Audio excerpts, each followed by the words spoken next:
Welcome to the Gravel Lot, the place where bikes are for everyone. The Gravel Lot podcast is presented by Be Free Ride Bikes Apparel, providing a fully customized cycling apparel experience to provide you and your team the attention to detail and personal touch that you deserve. And also brought to you by Grimpour Brothers Coffee, offering handmade coffee roasted weekly in small batches to give you the finest quality coffee to start your day. Choose their subscription service and earn your free bag of coffee today. And by Hand Up Gloves. Great gear, better times. Providing a wide range of apparel for bikes, snow sports, and golf in multiple designs and fits to let your personality shine. Our goal with the Gravel Lot is to inspire cyclists of all stripes to ride bikes, share their story, and have fun. We love all bikes and anyone who wants to ride them. So no matter where you sit on the spectrum of bikes, we'll always have a place for you in the Gravel Lot. And now, the hosts of TGL, John Woolry and Doug McClintock.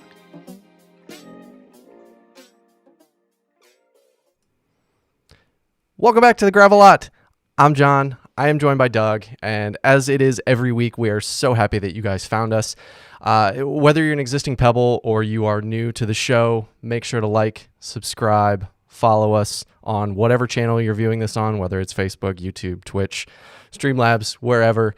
Subscribe, follow us, and then go to thegravellot.com and donate to TGL. Follow us along on all of the social medias at the Gravel Lot, whatever. Like, just, you found us, so don't leave. Don't leave. Don't leave. Stay. Don't leave. Yes, stay. It's going to be fun. We're going to make it worth your while. Absolutely. We got a ton of new stuff going on, all sorts of things. The dogs are going crazy downstairs right now. So if y'all get some dog track, They're excited. Yeah, they are very excited for this episode. But most importantly, John, I want to know how your ride has been this past week. Challenging, and how many? I don't know how many times you can say challenging. I will say this week was nice. That's a legit thing to say. Yeah, well, I feel like we said it last time. It was a little different last week, but I will say that my Twitter experiences have been much nicer this week. It's almost like there's somebody that's not there causing a bunch of chaos and mayhem. It's weird. It's weird. But you and I were talking about it over the weekend that I've done some Zwifting and things like that and been doing the like 13 miles in an hour rides of just getting on the bike and pedaling, and like that is where my head is at right now, and that is where That's what I feel comfortable doing, and the amount of like effort, and then mixing in my like full body workouts that Coach Pete has me doing. But it is kind of, it's ticking boxes season for me. What about you?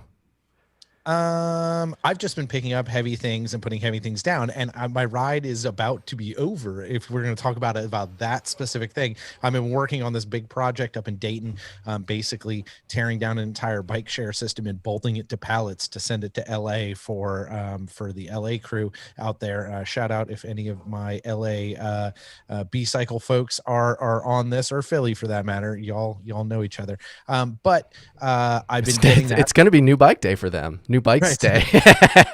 It's no bikes, but it's new stations day. Yeah, that's almost as cool.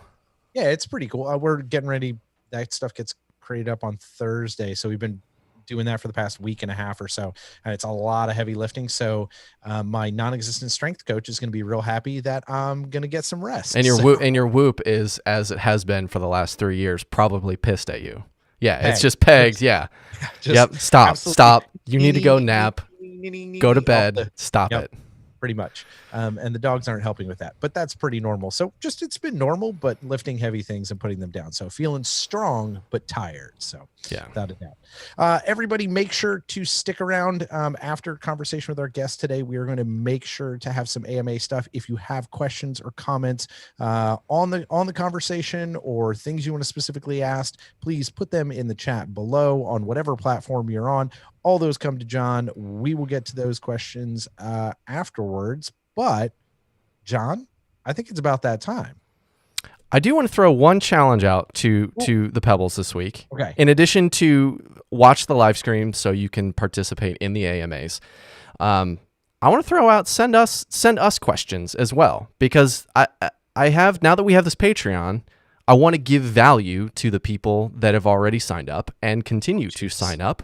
So send us your questions and we'll do the Q&As on Patreon. So it actually makes it worth your while to ask us anything. I think I want to put within reason. I want to say ask us anything, but ask us anything. There's enough people that listen to the show that it could get weird, but that's fine. That's what the paywall's for. Correct. Ask us anything. We may not answer it. We'll ask the question. And then just be like, we may decide not to. Next, without a doubt. Yeah. Well, I want to get to our guests today, and I'm going to bring them on in here. So, you may know this fine person, Dave Pryor, as a guy who's written some of the biggest ticket items that you can possibly imagine, things that everybody kind of wants to go do, right? You want to ride the cobbles in Paris-Roubaix. He's ridden Dirty Kansas, check that one off. Rebecca's Private Idaho, up Mount Washington. You know how cars have that bumper sticker that says "Go up Mount I've been up Mount Washington." You can put a Mount Washington sticker on this dude. Down the Wildcat Trail at Single Speed World Championships. 05. It's close enough. And a ton more. He also has run a ton of events, and I think that's a big piece of what he's been up to, including such things as Single Speed World Champs in Philly in 2013, Junkyard Cross in 2013, 2014, and something called the Monkey Knife Fight, which I can only imagine is how we ended up with COVID. Just basically the only, that's like, I don't know, it seems like something that spawned a disease, but he's really good at making events and doing those things. And most importantly, he has been one of the major forces behind Unpaved, which is an awesome gravel event out in Pennsylvania. But we're here to get to know him along with you. So we would like to welcome Dave Pryor to the Gravel Lot. Welcome, Dave. Well, thank you. That was a great introduction. I can't top that. Are we done? Yep. Yeah, I think we're good. All right, buddy. Thank the sponsors. We're good. Yeah. So you're actually one of the few people who thank you for being a listener, by the way. But long time, Pebble. I think I listened to your first episode. I'm like, yeah, Gravel podcast. It's like, wait, this isn't about gravel. Yeah, we roped you in, and I still like this though. Yeah. Yeah. See, you stayed. That's as we said in the intro, stay. It will be worth your while. But you're one of the few people that actually sent us an email and said, "Hey, I want to be on the show. can I be on the show? Because Oh. you'd be surprised that there's a lot of people that are like, oh, thanks for asking, and it's like, dude, you could like be proactive. Dave, you were proactive. Thanks for being proactive and asking to come on the show. Well, again, thanks for having me. It's again, long time Pebble, so I'm a little worried that this is going to be a therapy session, but it's probably one I need after last year. That's why we have these new shirts. Oh, tears. All right, I don't have tissues. I have a beer, but I don't have tissues. Yeah, get ready. You got shirt sleeves. That's sleeves. Yeah. Plus, we are so much cheaper than real therapy. We're not nearly as effective. Good, but we're a lot cheaper. So that's true. That's got that going for us. Well, if we're going to kick this therapy session off correctly, you're new to the show as far as we haven't had you on. So we kind of like to build that lexicon with folks and understand where they got to the point they are. So how did bikes become part of your life? Was this something that came early on, or did it start a little bit later in your world? I think it's, the typical story of, kids riding bikes growing up. Though I will say one little side note for that, like my dad so this is the 70s, like he rode his bike to work. He was one of that generation of bikes with the panniers, and he actually did wear a helmet at the time with the mirror off the side. And, he rode a lot. So that became part of, bikes were around. And I remember reading the bike book and being into gear and that sort of stuff. But basically, riding bikes in the woods with buddies and crashing and getting in trouble on hijinks and forgetting about it once I got a driver's license. Allegedly getting in trouble. Yeah, that was just allegedly. Or alleged hijinks. No actual trouble. The trouble came later. We'll get to that. Forgot about bikes for a while. Went to the University of Florida, which is a giant sprawling campus, and took Dad's bike with me because that's the best way to get across a giant sprawling campus in 15 minutes between classes. Oh yeah. So we used that. Yeah, that worked really great. And I remember two important parts that made me think bikes are going to be part of what I do. There was a bike shop on the corner of the major intersection on my walk back to my apartment. And I always had this killer Cannondale Beast of the East in the window, the black one with the green or the orange speckles on it was just like, that thing's awesome. I want that. Someday I'm going to have a job and I'm going to be able to get that.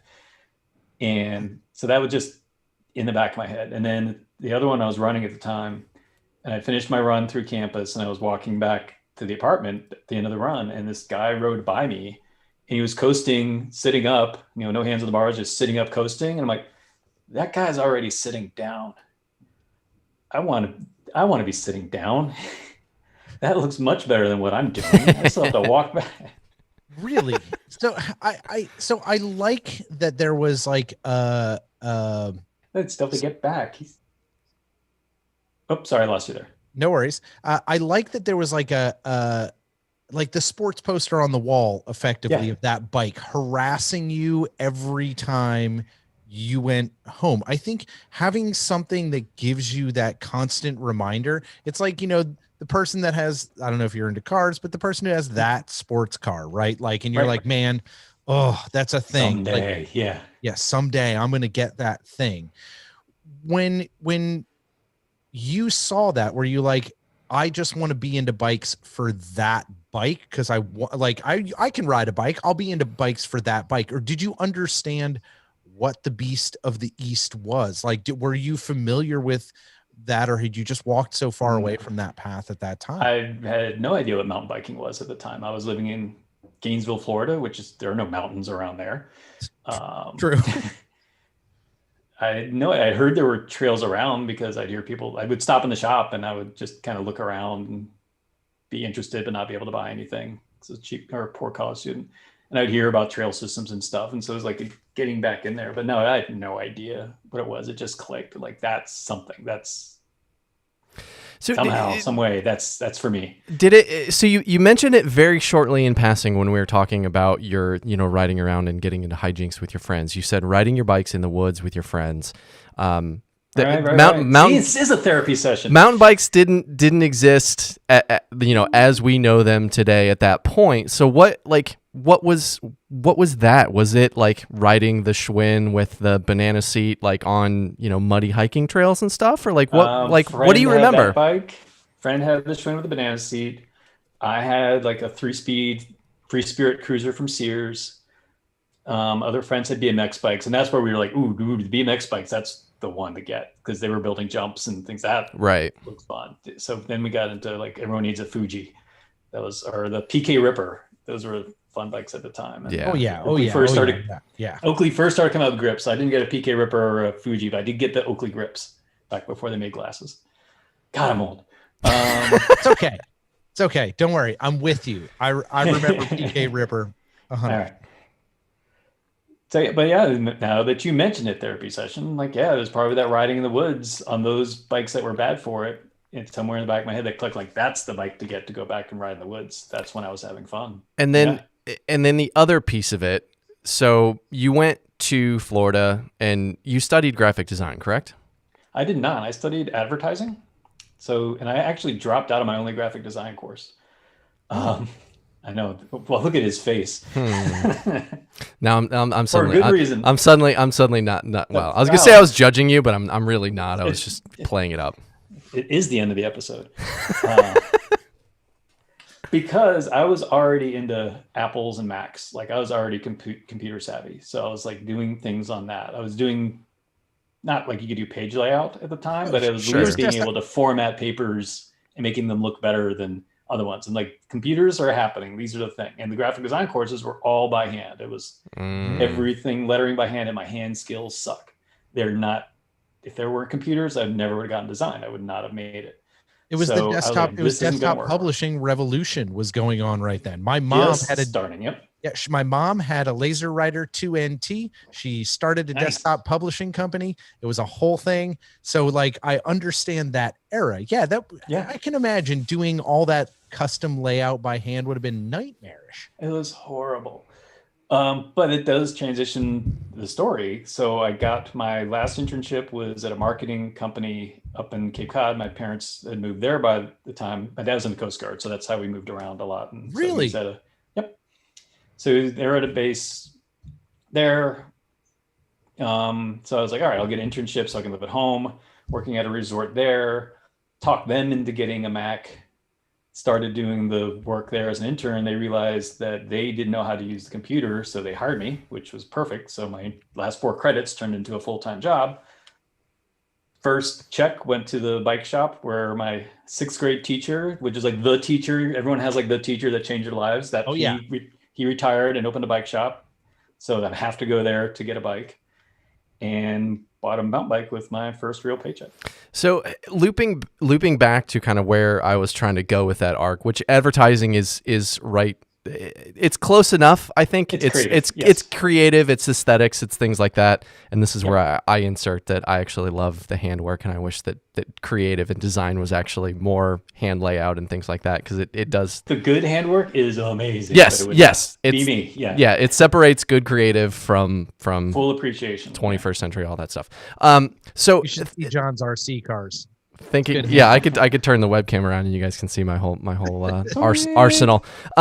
But thinking about that, and then thinking about the Beast of the East, clearly you had that appreciation for the creative, and you had that appreciation for something that catches your eye and makes you it makes you feel romantic about something and like buy into. There's no better person that is a target for a marketing person or a creative than another marketing person or another creative. We are like the people that are at like abjectly brand loyal. So do you 100%? Oh, my brand loyal. So do you think that kind of additionally played into romanticizing this bike in the window and looking at the sparkles and all of that stuff? Yeah, liking the Cannondale font on the down tube, and the aesthetic of the bike. It just had the right shape to like that can do anything. And I can't remember their posters at the time. I don't think Garth was on the posters at the time at that point. I think that was even before him, before he raced a Cannondale, but they probably had something similar with Garth Prosser looking rad going through stuff. So looking cool. Good old Garth. Good old. He doesn't even have to do anything to look cool. He just looks cool. That's a gift. He looks cool. Like so we drove back from Dirty Kansas together, and he looks cool passed out on the side of the car. he looks cool stealing all the food from like the hot dog toppings as his lunch. I'm like, this is all free, and just walks out. Like, That sounds about right. I love it. Wait, so I find it so cool. So first off, it's awesome. Your dad's a Coastie. I've got Coast Guard, and we can talk Coast Guard offline, but I've got Coast Guard in my family. My nice. uncle was a captain. My cousin was in the Guard and taught a bunch at the academy and stuff. So I love that, and it's taking you a bunch of different places, but it brings you back to the Cape, and you make this purchase from a 6th grade teacher. You said something important, that was that teacher. Mm-hmm. Why was that teacher that teacher? Because I think we all have that, but I'm curious why you identified with that teacher. What was the spark there? So Mr. McCulloch would, if I took a test, and I did not know the answer, I would write something creative, and hope to get like a bonus point for creativity. And he would sometimes give them to me. And that was funny. It's wrong, but here's 1 point, and things like that. So he would encourage that side. Was that like math? He was like, so your math is totally wrong. Yeah. A for effort. Not really, but kind of. 2 + 2 is bioengineering. No.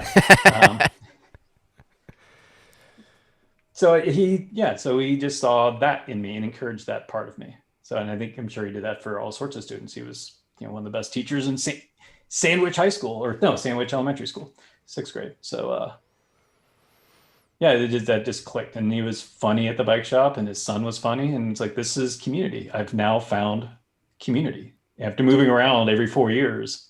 I found a community. This is great. I want to do this every weekend. I want to come out and ride with these people. So what was that like when you found that community in that space and you said, oh, wow, okay, I've got this new bike. I've got a job now, like a real adult. You've got this burgeoning new excitement from a career, and you've fallen back into this space, not only with a thing that you loved and enjoyed doing as a youth, but also around people that you already had a connection to as people. What was that time like for you? It was really great because I found my people, made it easy to make friends. As you move around every 4 years, it's hard to be the new kid all the time. This is a therapy session. You guys are great. Charge more. Then We'll work on it. The Saturday morning rides were new people to ride with, and how to easily make friends is to ride bikes with them. Someone does great up a hill, you give them kudos. Someone crashes, you help pick them up off the ground. Those things become meaningful really quickly. You bury yourself and then you reload with each other afterwards. I say that all the time with events. That's what makes a lot of events great, is it brings people together because you're empty and you're rebuilding each other. So every Saturday we do the group ride and we tear each other up through the trail systems and play hound and hare with each other and get back. And to that point, we weren't drinking beer afterwards. We were going up to the bagel shop and having bagels and coffee and talking about stuff. And it was great. Yeah. It just made community, made friendships easier, which had never happened to me before. Well, I think that's something worth touching on, because this is at a point in your life where this is probably the first time where you're a little bit more in control of your kind of your real estate destiny, or your world. This is, I have this job.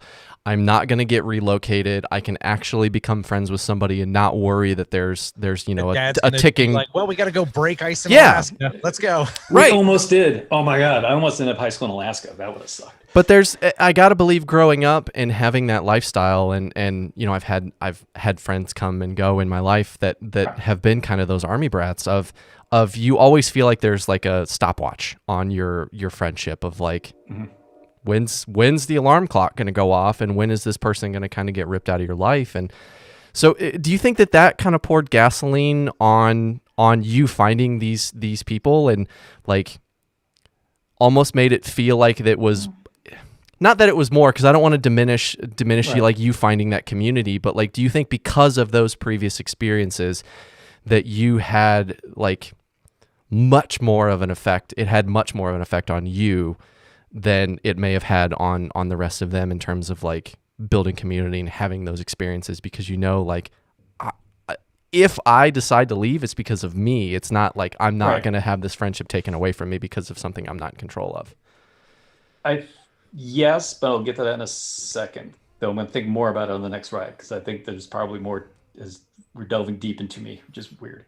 Um, I think the first thing I really noticed was again how easy it was to make friends, and so many times before I tried to make friends with the cool kids, and I'm not a cool kid, and within a year or two it would blow up in dramatic fashion, and it would just be a horrible time, and I hate everyone. Can we move away now? And all this sort of stuff. Mm. Um, so it was like easy. It's just for the first time in my life, it was just easy to make friends, and that was awesome. That was so great. But there was a little, I mean, I do think there was the ticking in me, probably just the natural rhythm of that, because at some point it's like, I got on a bike, I'm going to move to Colorado. Colorado's a place where everyone rides mountain bike. That's where the mountains are, and everyone, that looks like heaven. I'm going to move there. Went out for a visit to check it out, and it's like, no, these aren't my people. Now I get it. Like I have this community, and I need to, like, not just going to move away for moving away sake. It's got to be a really good reason to move away. Just romanticizing about someplace better is not it. So I think there are a lot so of people, there's something with that. yeah, I think there's a lot of people get caught in that trap, right? It's like, no, the best place to do this is Whistler. And you're like, Right. that's great. Also, you're going to be no one. Yeah, it's and easy. Yeah, it's easy to say that. It's the grass is greener, all that stuff. Sure. Uh-huh. You 100. have to look a lot inside to say, is this where I need to be? Is this what I need? And I think that's pretty wise as young Dave going, this is young Dave, who's a different character that we have. Young Dave going, oh, okay. Yeah, maybe that's not for me. So you are here, you're on the Cape, you're building this community, you're falling back in love with bikes. And I think that obviously has maintained itself throughout your life. But what was kind of the next big milestone in your life at that point? How long were you out there on the Cape working and in that community before things started to really shift for you? I was there a few years. It was probably somewhere between 2 and 3. Winters on the Cape are hard. Yeah. Especially after coming from Florida where they're having They have winters. It's actually only nice time in Florida. Normally in the summer, well, you're like, fair, good point. Done. Yeah. And the single scene on Cape is horrible. So there only good in the summer. That's the only time it's good. Yeah. And then it's super fleeting. So there's no dating and relationships happening for Dave at the time. And that sucked. So started looking around, and there was an ad in the Boston Globe classified for a technical artist at Rodale Press. And then Rodale Press at that point was a publisher of Bicycling Magazine, Men's Health had just started, Prevention Magazine. Organic gardening is certainly, their big claim to fame. They're amazing at organics, invented organics. And it's like, oh, Bicycling Magazine. Maybe I'd work there. That would be cool. I don't know where in Pennsylvania it is, but sure, I'll send in my resume. And again, it's an ad in the Boston Globe. So who knows how many thousands of things we get. Yeah, this is 1993. Yeah, you're not hopping on Indeed and just zip. No. So like a few months later, in the depth of winter, I get a card back saying, "Thank you for your resume. We will keep it on file." I'm like, all right, I'm out of here. I can't. I cracked. It just snowed another 2 feet. Or what do they call it? Freezing drizzle is like the standard Cape Cod weather pattern. Can't ride. It sucks. No girls. I'm out of here. Move back down to Florida. Stay with a friend in Jacksonville for a few months. And then I get a call from someone at Rodale saying, "Hey, I got your resume for a technical artist job. I don't know you just moved down to Florida. Your parents told me you just moved to Florida, but I don't know if you're still interested." I'm like, "Yeah, sure. I'm still interested. This job at the print shop sucks." At that point, I was designing, by the way. So I was a full-on designer then. I'm like, this sucks. So we started talking and I'll never forget the phone interview. Went really well. At the end of it, he goes, "All right, so the timing for this job, well, it's kind of weird. Right now is Wednesday, tomorrow's Thursday, we'll catch up on work. Then Friday's Friday, around here, nothing really gets done. Monday, we kind of regroup. Tuesday, we'll kind of actually start working again. Wednesday, we have this picnic for the whole company.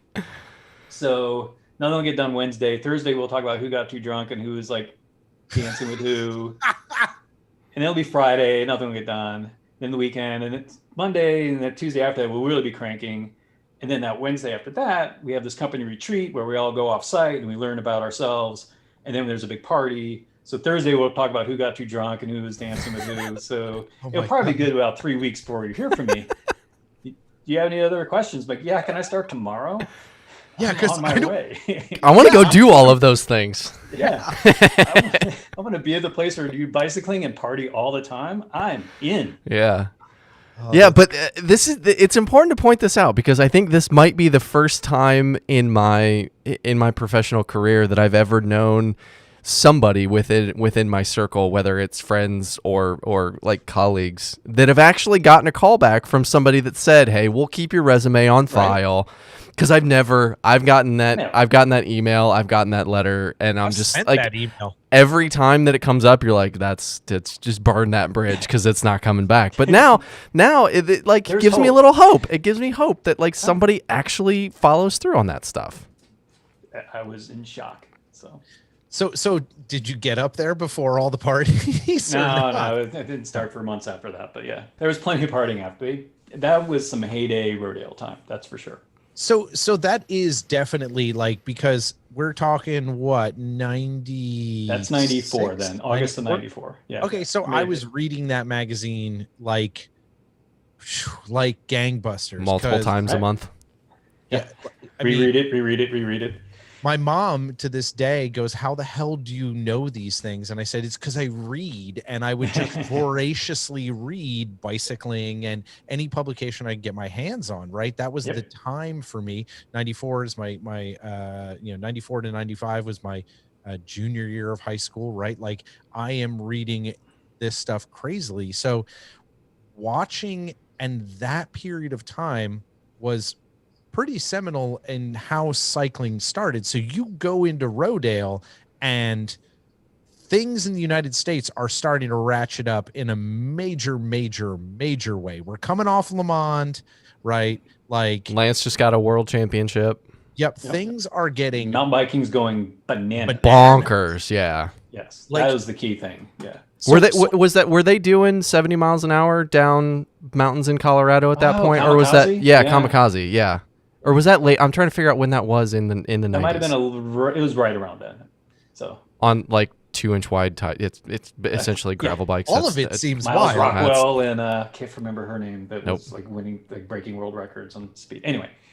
But you're there during this time, and you've just walked into this space that is combining something you care about doing and has built community and really like seems to have set you up to verify yourself as a human being and given you a space to function in. And you walk into this world that is kind of at the pointy end of all of cycling in the United States.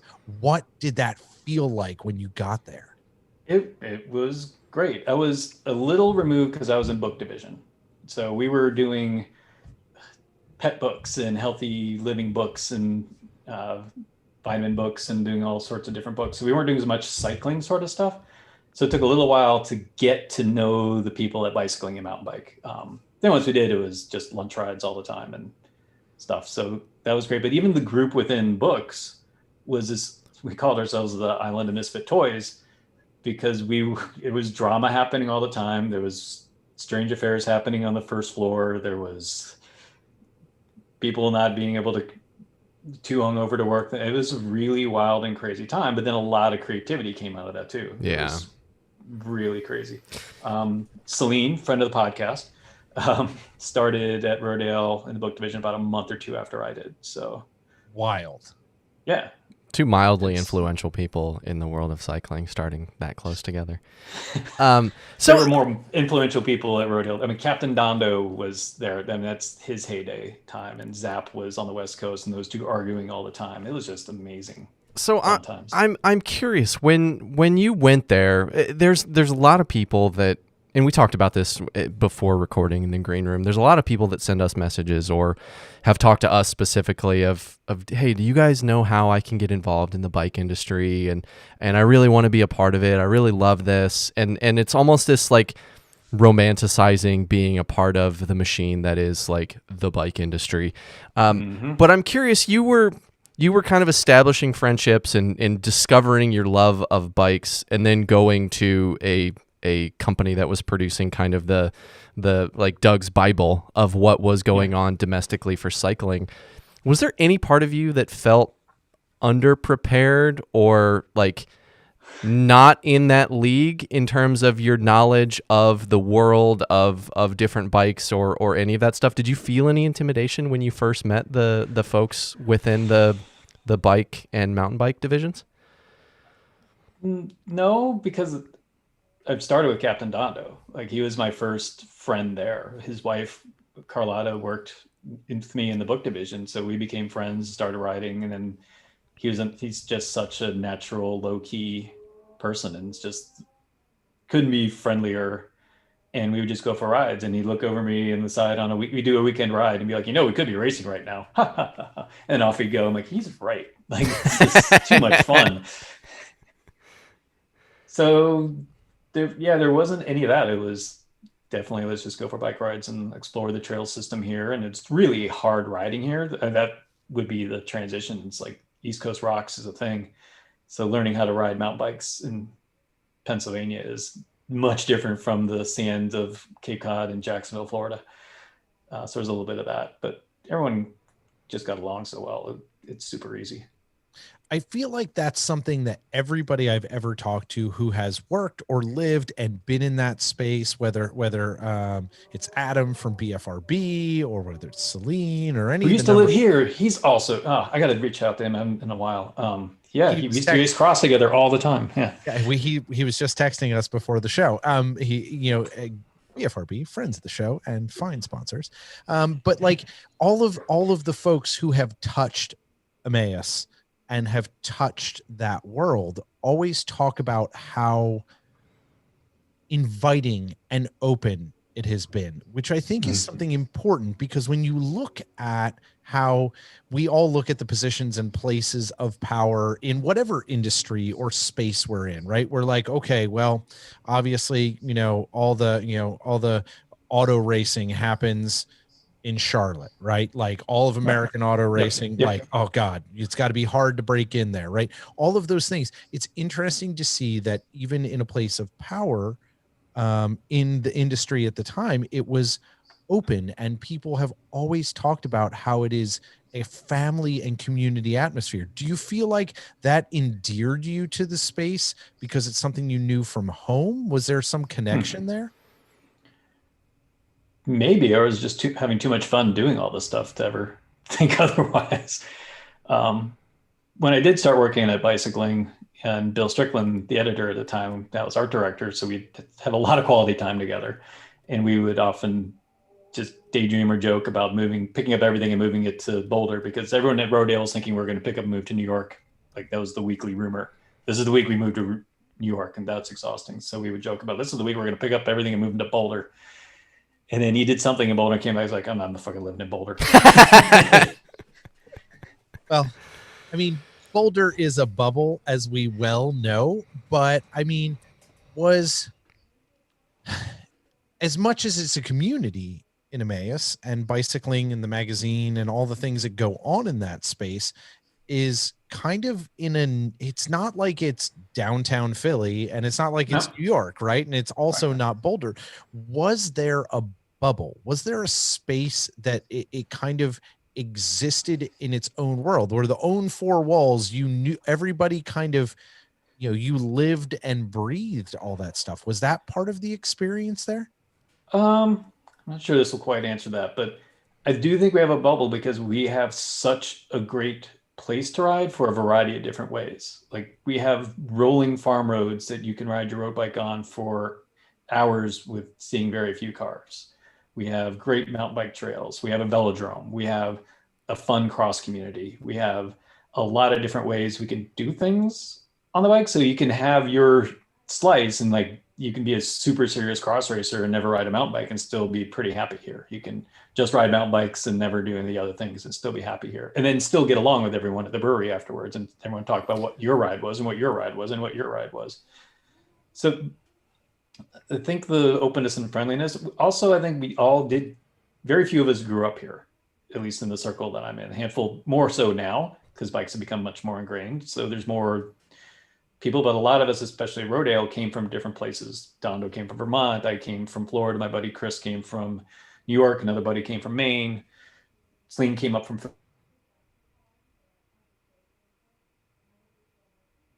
A little bit of lag there. Philly. So I'm sorry. Maybe No it worries. was, all of us coming together from different places and starting a community. I don't know. I'll think more about that on next ride. I think there's definitely something to be said for having kind of imported folks come into an area and building something amongst themselves. But I think there's another side to that question, even beyond the what is the riding like, or do the mountain bikers get along with the roadies, get along with the triathletes or the cross racers or things like that, is we've openly talked about it on the show a lot, is the idea of not necessarily the four walls within, the cycling community, but the four walls within kind of the bicycling media structure. And I'm not saying Rodale as specifically, but like the last week on the show, I read off some of the demographics of one of the competitors to Bicycling Magazine, and their average consumer. And I don't work there now, so we can say whatever we want. And but I think it's important to talk constructively about it, because I think that there's huge opportunities to be had. But I'm wondering if there is there something to be said for talking to the people that are spending the most money and missing, I'm trying to think of how to phrase it, missing the folks that came in, like take 2020, for example. All of the new people that became cyclists in 2020, they weren't out buying $2,200 bikes, and they weren't spending $4,200 a year on bicycling related travel expenses. If your job is reviewing that stuff all the time. Yeah, and how did you see folks at the time balancing giving proper reviews for elite level products and for the trust fund kids and the lawyers and the doctors and the dentists and all of those things, but also how much attention did you see paid to the entry level, either whether it was kit or apparel or bikes or shoes, like whatever, like, because I think we all have our own experiences of it, but I think this is kind of a big outage within the bike media landscape, is entry level being like 3 rungs above true entry level for the average person. An actual entry level win. Yeah. You spend how much on that bike? Yeah. That was half of what I actually spent on that bike. That's a really good point. We definitely talked about it. And I'm not sure if we decided it because it was smart or we justified it because it's what we wanted to do, but thinking of bicycling as bike porn, do you want to look at the $1,200 Schwinn homegrown, or do you want to look at the $2,400 Schwinn homegrown XTR? Which one do you want to see in the magazine? And making that kind of a conscious choice. That said, we would argue with each other all the time. Early on in my job there, I was doing a buyer's guide, and GT sent us, probably on purpose, the wrong bike, because it was the XTR and not the LX, the URLX version we asked for the photo. That's the one we wanted to profile in this price point. So not knowing you better, we took photos of it and sent it back. And our Garrett Live, rest in peace, he just died last year. This amazing dude. He called me out. He was livid. It's like, what? This is not the freaking bike and explain why. It's like, we need more bikes in this price point category. This is important. We need to grow this, and we need to be conscious of, we can't all be on the top level bike. It needs to be all these other things. And we would do that for a while, but then I think it's easy to slide into, ooh, look at this. Ooh, look at those shoes. Ooh, look at that helmet. Ooh. We used to have a 2-page spread. I forget what it was called. I think it was like want and need. Like, here is what you want. Here's like the hand built single. We did one on single speed, and I got in big trouble over this because I was pissed off that they put a different gear people at the time. Garrett had long since gone up to different places.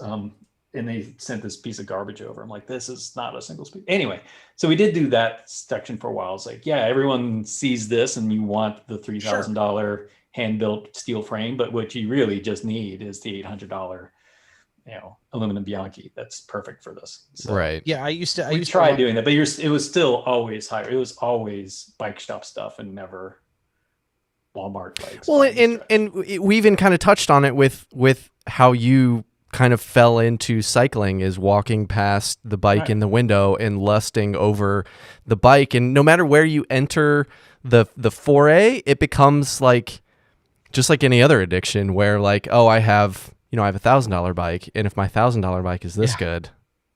And again, back to just think about how good that $4,000 bike or my $100 shoes are this good. Just imagine those full carbon BOA laces, $400 shoes are going to be like, they're going to be crazy good. And then like, it's that escalation escalation of thrill and like, it does not help diversity in the thing and getting more different types of people around on things by any stretch. And the same thing happens with travel magazines, and they're not showing the Holiday Inn in they're showing. They're not like this Hojo's here in Hoboken, New Jersey, has a 1-star buffet, right? But you can eat. Yeah. Vegas isn't showing that in their commercials. No, and Rick Steves is not staying at hostels. Like, even though that dude's on PBS, he is not staying in hostels. I believe Rick Steves stays at hostels more than you think he does. I'm gonna go on a limb here and say Rick Steves actually does that. That's just my opinion. Heard it here first. But I think it is interesting because no matter where you are, when you become engaged with a thing and you really care about it, you start to, for a lot of people, if you are excited by it, you start to dig into it and you start to try to learn new things about it. At least I know that's the way I'm built. It obviously sounds like you are. I know John is. And it is good to hear that there is always that voice of reason to think about how we need to do this differently, even within the industry, as it were, rabbit ears, thinking about, okay, where are we and how are we positioned? And I think it's good to hear that even at that time, those conversations were happening. And it doesn't necessarily mean that they got the traction they needed at the time, or even are getting the traction that they needed now. But those are the conversations we have to be having, because I want to look at the most expensive, stupid thing that has been released and be like, that's dumb. I can't afford it. I don't ever want it. But there's still a synapse in your brain that is doing exactly, Dave, what you just said. Like, oh God, I wonder what that is like to ride. Right. There's always that going to be there. It's the poster on the wall. Yeah. It's the Countach on the wall. Yeah. And I will say Celine gets to test ride a lot of bikes, and some of them are the $10,000 to $12,000 to $15,000 models, and just riding one around the block, even though she's almost a foot shorter than me. Holy shit, those bikes. You're like, yeah, this is sweet. Well, and her tri-bike was ridiculously fast. And like, I second what Doug, you're saying, that push pull, knowing that it was happening behind the scenes. I think if pull ends up being the $10,000 bike is what we feature, how do we collectively push more towards featuring those just as a group to build more momentum and more kind of buying power behind all of that kind of world to continually bring those things? Well, you still need to have the cover pieces. You still have to have all of that stuff to really keep people, the eye candy and all of that stuff. But, and the cycling industry is completely different now. The sourcing is much more worldwide, and things have come down a lot more for better performance and all of those things. So I think, like, if there was a time to open up that conversation, but it's good to know that there is that push pull, and I assume that push pull still exists. So I think it's among the three of us or the folks in the chat. Like, I would love to know how do we continue to, what did I say? We were the pull. Push pull the or pull, that, trying to pull. focus. Yeah, whichever side we're Can on. I just sit on the wheel, whatever you guys Yeah, are doing? whichever I'll just side sit. we're on of trying to get more attention towards getting new folks into the sport. And retaining them. Yeah, and retaining So- them. How do we all kind of lean into that? I have a theory, and it's super biased, and it's gravel. I think because it is so accessible compared to what we used to do in my time at bicycling, those were twitchy Euro race frames that people were saying people should be riding road bikes on. Those I things. have one of those. No, not fun. I have a Cannondale Super 6, and it is hot sex on wheels. It is amazingly great road bike. But it is not, and the BMC Roadmaster is now the indoor bike. Those are fast, fun bikes. Racemaster, those, yeah, get it, but they are not for everyone. Those cause crashes. They are twitchy. They aren't comfortable. People's necks and backs hurt after an hour. In the bad. Gravel bikes are relaxed. They have wider, comfier wheels.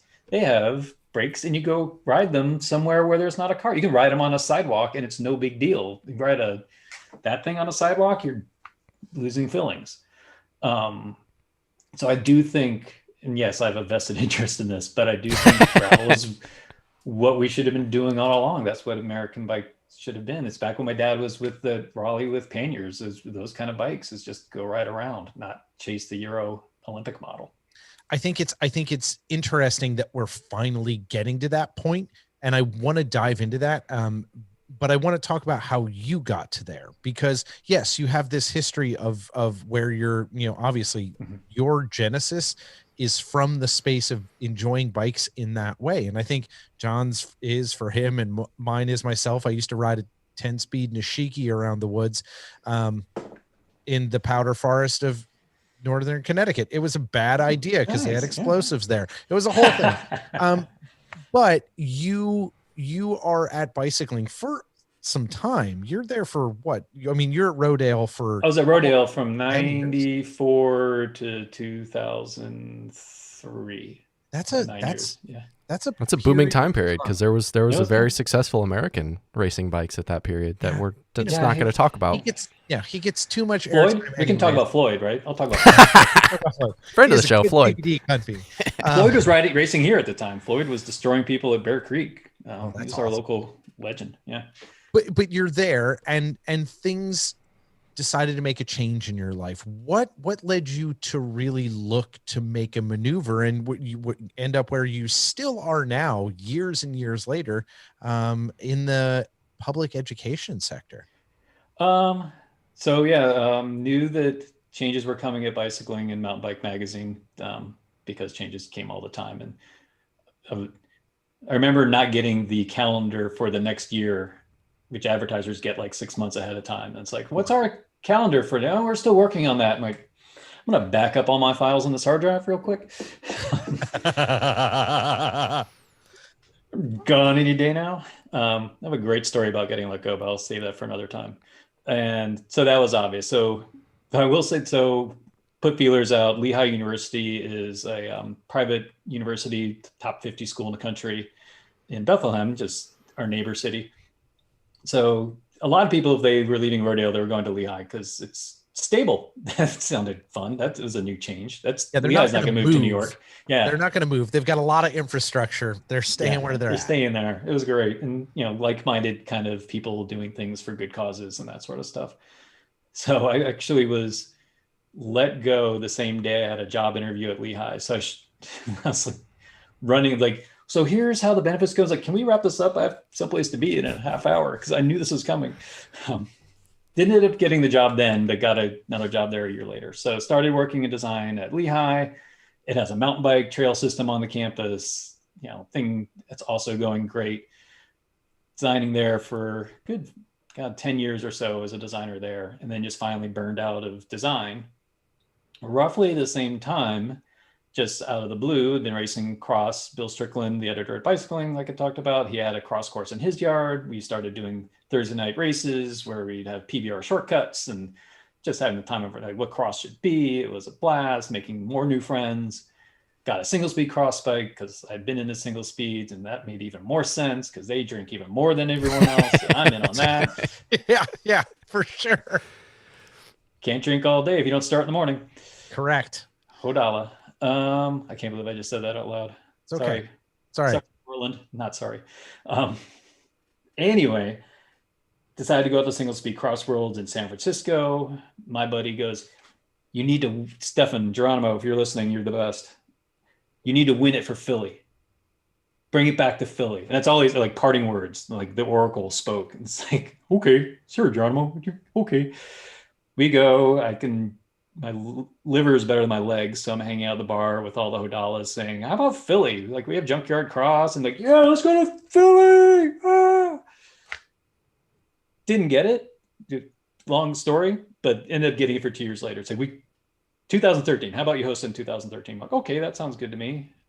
Talked to Mike Kuhn, who I'd known from putting on Transylvania Epic. He's an actual promoter. I'm not. I'm just a goofball at the bar.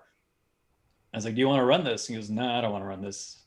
You run it. I'll help you. You should run it. I'm like, okay. So we just keep stumbling into these things and got a good crew together for it. Stefan, Mike, Gabe, Darren, and Jamie. Celine helped out a lot. Jill and Stacy, and we were like, all right, let's put on a show, Pat. Let's put on a show down in Philly, and we tied it in with Junkyard Cross the weekend. First race I ever organized and ran was a Junkyard Cross, which is really bad idea. Don't ever, not that a Junkyard Cross is ever coming back, but don't make that first. One hospital ride. Yeah, it seems like I was born in Philly, so I can imagine what that kind of looked like. So. The YouTube clips are made. I mean, I think that was the 8th one they had put on. So I've been at a couple. Yeah, again, the best people. Like, it's the city of brotherly love. Because once you're in, you're in. They'll keep you at arm's length for the longest time. But once you're in, 215 till I die. There you go. We're good. How I roll. But it is interesting that you approached kind of an important. It's a important cult race. And said, I don't know if I can do this, but I'm going to bring it back. What was it like to approach feeling like there's all these people who are, as you said, better drinkers than they are necessarily riders? Not all of them, but like there's a very cult following around that race. And you're bringing it to Philly, and it's your first big show. How did it feel to approach that? Thankfully, we did have 2 years to put it on. That would have been daunting. Also having to get to know the ins and outs of Philadelphia bike culture, and then who to actually talk to actually get things done, and who actually knows who. And I mean, I knew the guy who knew everyone, Elk, but I didn't know that was his role. Like, I just knew him as a friend. We mountain biked, and he's like, "Oh yeah, I'm the one who talks to the park commission all the time. If you want to do this, let's talk." I'm like, oh, I know the guy, but getting to make all those connections and barriers. So it was a lot of pressure, but we had a great crew, and we just loved the work. We loved the ideas we came up with every day. We had a new great idea that we edited out most of, thankfully. Was there ever a point in the process of building single speeds worlds in Philadelphia where you felt like, I'm out of my depth, I don't know what to do? Because I think we've all had those experiences where, like, I know that's what my title says, but I'm waiting for somebody to discover that I'm not that, and then they're going to walk me out the door because I don't know what I'm doing. So clearly you did, because you laughed really hard. How, like, tell a story of one of those, and then kind of walk us through how you approached getting over said fears or said barrier. I mean, an easy one, and I won't say the sponsor's name, but it's like, hey, you guys should be part of this because this is big cult following. It gets lots of attention. You should be in for it. Dude, you've got to be part of this. This is the best. And that was my pitch. That was my spiel. That's all I knew how to say. I didn't know what I was doing. I didn't have numbers. I didn't have anything that they look for in a sponsor deck pitch and that sort of stuff. I just thought it's awesome. So, of course, you think it's going to be awesome. And they laughed me out at that. So then I was like, all right, just work with friends. Learn from the friends, and friends at stands. If Sally was at Raleigh and he vested interest in this, and so he kind of helped me with the Raleigh side of it. And let's just work with friends, and I'm going to keep. And it's something I kind of stick with today when I talk to sponsors and partners from Pave. It's like my most important thing is that if you call, I want to pick up the phone. Like, if you're going to be one of those sponsors that's really a stickler for a lot of things and can't be flexible and creative and come up with a fun idea for me, then this is not going to go well, because this is not my full-time job. And if I have to pick up a call in my full-time job and that call is going to suck, this should go nowhere. This is a bad idea all around. And I will stick with that forever. It's like, be able to have conversations and talk. Especially this year, like every sponsor has been amazing through this year, because we could talk things through. And I'm like, do you think this would work? Because I think we're going to have to do this now. Like, have you heard of any other events doing something like this? And actually having those conversations is so key and important. Yeah. Sorry, John. I think that's massive, that you can make the learning from being like, oh, I'm completely unprepared to have a deck or any of that stuff. But the learnings that you've actually pulled out from building those relationships are the things that people really actually end up doing with good marketing partners. You know, that's like how you actually build good marketing partners and work together. It is about that relationship. You could start an event in your own neighborhood just because you know the guy that owns the coffee shop and you have a good relationship with him and you can talk through what you need. I think it's fascinating that without even understanding how to make that happen, you still have learned how to now leverage that down the road as you've built additional events. Yeah. I go back to what you guys were talking about before, is like you wanting to have a role in the bike industry. And I got out of the bike industry a long time and it sucked me back in. I know a lot of people have been in that regard. But I think it's something Jason Thorpe, who was at Bicycling for a while, follow him on Twitter. He's a fun Twitter to follow. Oh, yeah. He said to me at one point, lots of good polls. That's good polls. Yeah. I hope he's got a comment for this. He said to me at one point, it was really great. We did a mountain bike ride. And as we were doing the ride, other people were working on the trail that day. So we kind of stopped, talked to them a little bit and rode off. And it's like, yeah, I'm not doing that. I kind of laughed. I'm like, why not? It's like, we all have roles in the bike industry and mine is not working on trails. I'll do this and this and this. We all have a thing we can do. But if I get time to get outside, I'm not going to work on a trail. I will work on this side of the industry. You know, I will do this. And that maybe things like, I mean, I will go out and work on the trails, but I'm not going to organize it or create a trail or something like that. I can be boots on the ground, but don't expect me to do that. But I will go put on an event. Like, I tell my friends who are the trail builders here, is like, sorry, I can't do it because I have to spend that day trying to have to go up to Lewisburg and look for a new section of this. So I'm putting on an event. That's my role in the bike industry. So if you want to get in, find the thing you want to do in the bike industry. There's plenty of things to do in cycling. Find your thing and then start making those connections, and then you can go with it. And I think it's important to truly drive home that point to both people that are wanting to find, how do I get involved, but also to the people that are already involved.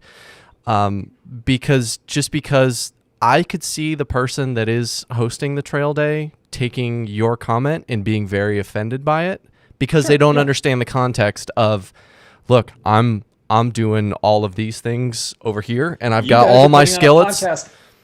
Every week, you guys are putting out content for all of us every week. Someone is building a trail this weekend listening to your podcast. Right. And it's like, you can't have, like, Waffle House only has so many skillets that you can, like, DJ on at a time. Bring it back to Florida. I love it. But like, thinking about it in that way, like, it's important for both sides of that equation to really understand, like, this is what I'm good at. This is where my time is best spent.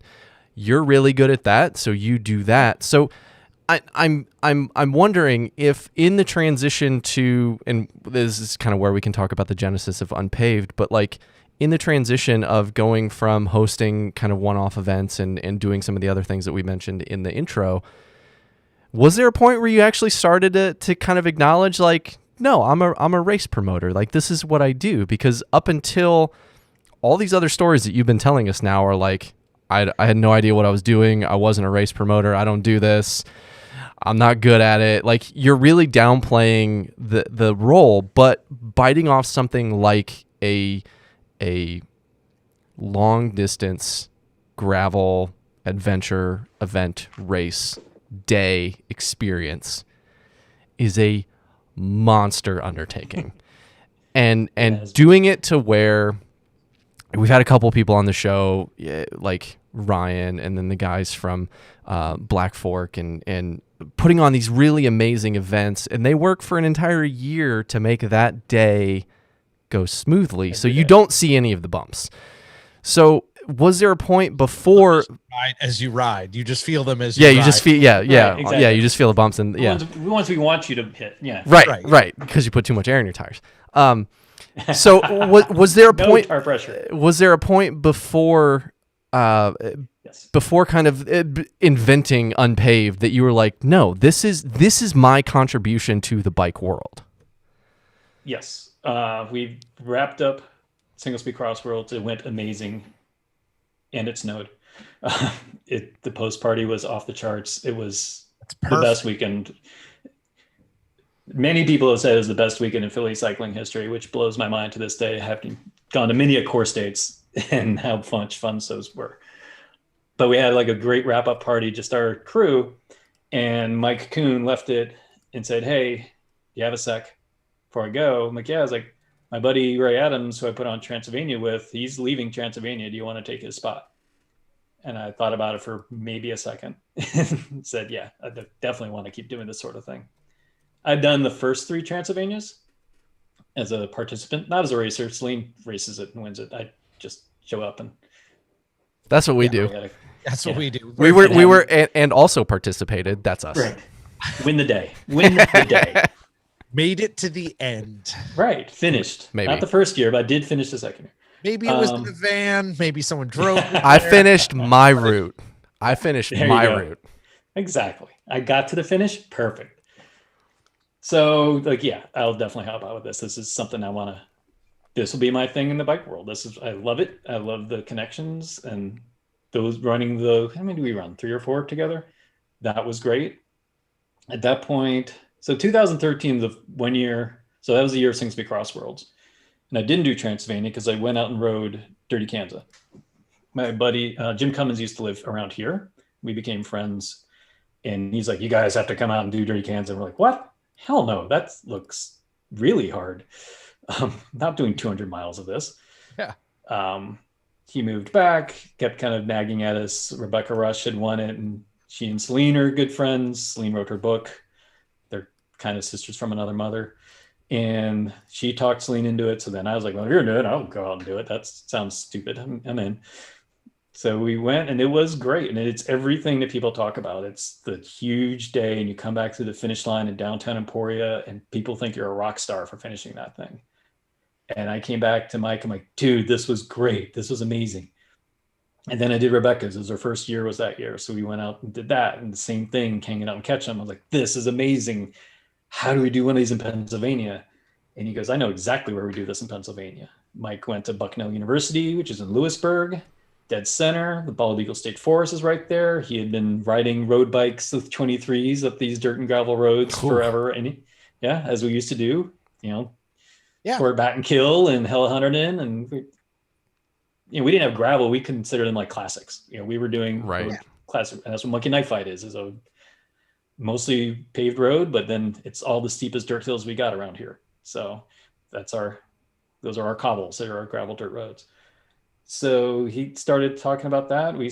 And that was a slow one going. We just kept in our back burner, and then gravel became bigger. And it's like, we should probably go talk to someone. It's like, so we talked to the tourism bureau, and it's like, we think we can do Dirty Kansas. We think we can do Rebecca's. We think we can do that. We think we can do a Hallmark event. We've done grassroots events all the time. Transylvania at that point was a pretty big deal, but it was still like 100, 150 people. It wasn't thousands. It's like, we want that challenge now. We want to see if we can do this.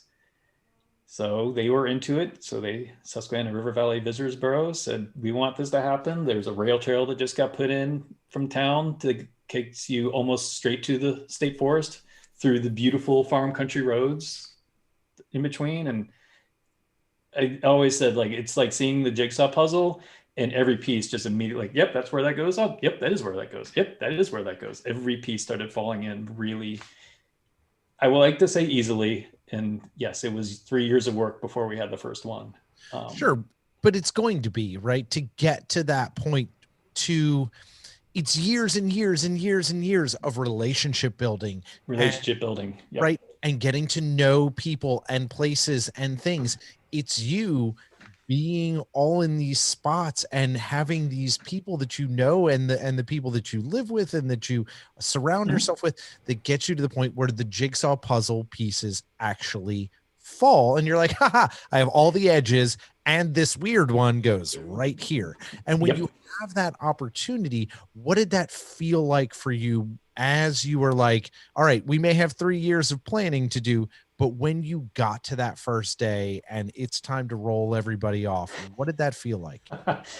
That was so surreal. It was 3 years of working on it and it happening, and people were there and people were excited in the morning, and friends had came and signed up and paid money. My friends paid the money to do it. And they were just like, thank you for bringing this here. This is what we needed. This is great. And then they were gone. And then they were gone all day. Oh man, I'm here by myself. I'm here at the rec center that we had the start finish at, which is a beautiful facility, but they're gone. And I forgot to do any social media posts that morning. So I just took a picture of the start line with everyone gone. I was like, well, I guess I'll be back later. That was the post. Like, it was so surreal because Mike was in the car and I needed to be there for the radios and all the other stuff. I was like, I guess I will put up a podium or something. I don't know. Yeah, it's one of those like weird things you don't really plan for. And it's cool to hear you talk about like, we worked on this thing for 3 years, and I'm thinking in my head, like, spend 3 years, spend 5 years, spend however long. But the minute you tell people we're doing it, suddenly there's a deadline. Up until that point, it's all hypothetical. It's all, hey, Doug, we should do a podcast because we can talk about these things. And yeah, we'll do it whenever, or we should start a YouTube channel or whatever those things are. Like, we're gonna go live this year. Until you actually like commit to a date, it's all like playtime. It's all imaginary. We would say at work all the time, if it doesn't have a deadline, it's just a good idea. Yeah. So like, and I can't imagine that you had like good project managers. Like, Doug, I know you do this because you're very type A when it comes to this stuff. Like, you have like 15 or 30-minute blocks of time, and each one of them is filled with a very specific thing. But I think every race promoter that I know, when it comes to race day, that is complete blank slate of, I have to be ready for whatever chaos may ensue. The generator fails, the air conditioning goes out, the podium doesn't show up, the PA doesn't like whatever those things are that could go wrong. But then there's this weird experience that you have of, once everything's fine, they're gone on a bike ride all day. Yeah, and then you're there, you're like did you I gotta believe, like, in your head, you're like, can I go bike ride? Can I go ride bikes? I want to go ride bikes. I miss them. I miss everyone. Yeah, I know. I want to go ride bikes with my friends. Yeah. Are they smiling out there? Or are they hating me? I don't know. Usually I'm on a ride with them and they are cursing me out when I'm there. It's normally a little bit of both, right? But I think that's the excitement of doing good project management and knowing that you got a thing to the point where you are able to be like, okay, it's gone. Everyone's gone. I will now manage the problems. Right. And that's got to feel good to do that. Now, how many years have you guys done Unpaved now?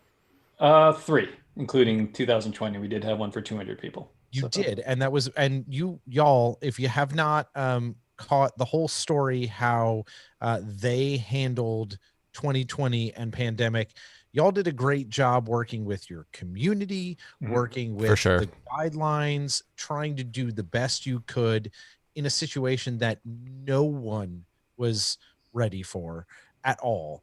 And that whole story has been documented several places on other podcasts. That's like a whole massive discussion. You guys did an amazing job.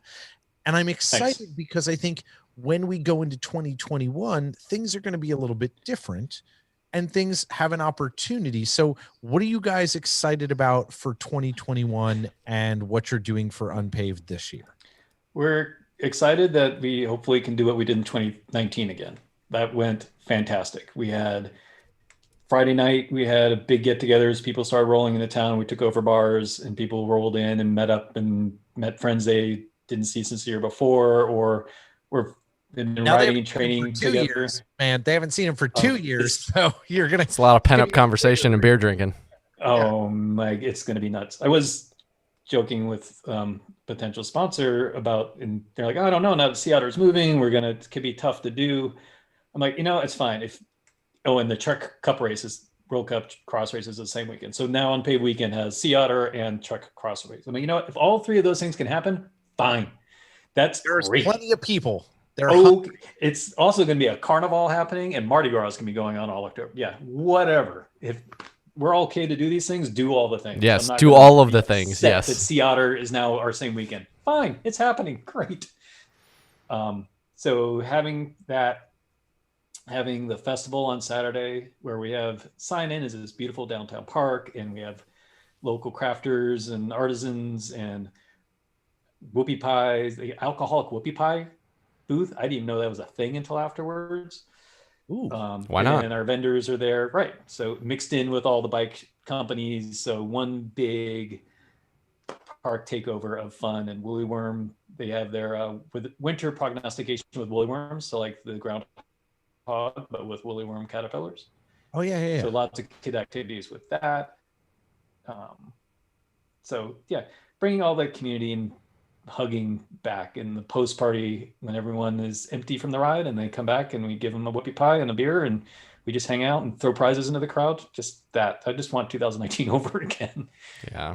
If we can do more on top of that, great. We have ideas, but we'll see what we can do when we get there. So, I mean, you really early in the show, you nailed it when asking the question, like, what took so long for America to realize that call it whatever you want, call it gravel, call it adventure riding, call it whatever these things are, that style of participation event and those sort of adventure experiences, like what took us so long to really acknowledge that this is our unique contribution to the global bike landscape.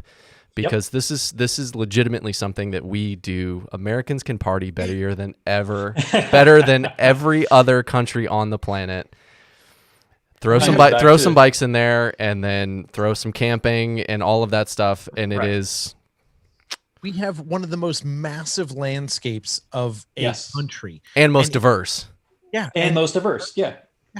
And it's diverse not only in people that inhabit it, but also in landscape and climate and all of these things.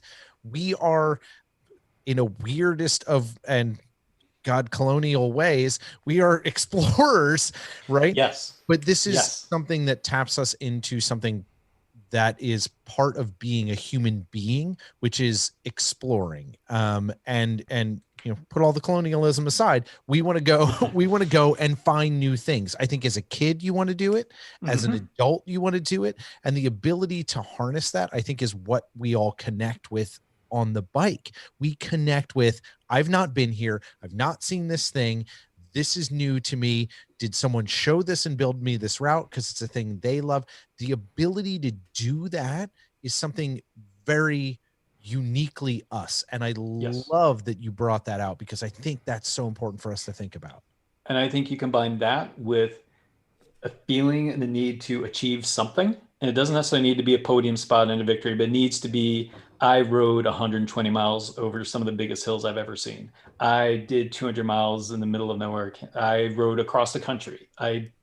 Those things. And I think the bicycle is a very unique tool to achieve those things. Running that far is really hard, and it'll break you down over time. Driving doesn't do it.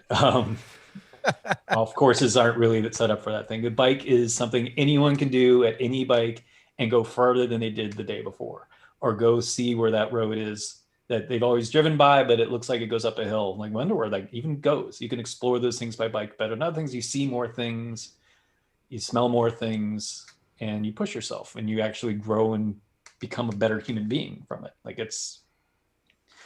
we're on to something. I say a lot of times, if 10% of the people who found bikes this year stick with it, the world's about, the cycling industry will go big. And I'm only asking for 10%. Like, sure, 50 more would be great, but imagine if 10% of people are like, yeah, I do this. How many more better car interactions we'll have? Yeah. How many more kids will then follow that afterwards? Like I followed my dad. Like, we're on to something. I still want the pandemic to be done so people can, Right. the other 90% will go back to the mall or something, and that's fine. Yeah. Right. I'd rather give it, About I'd rather marginal not have a gains pandemic to get anyways. here, but We're all about marginal gains anyways. If we can get 10%, that's way bigger than the marginal gain. We're searching Truth. for 1-2% in a lot of spots. So let's Yeah. take 10 and be good. true. But I think like everything that you're saying is exactly where everybody's mindset needs to be in terms of it, as Americans, we love to explore, we love to experience new things, and we love to overcome. And we love to accomplish and kind of plant our flag in terms of, I just got into bikes and riding 5 miles in 2020 was really hard, but I'm going to go do, even it's the short version of this event.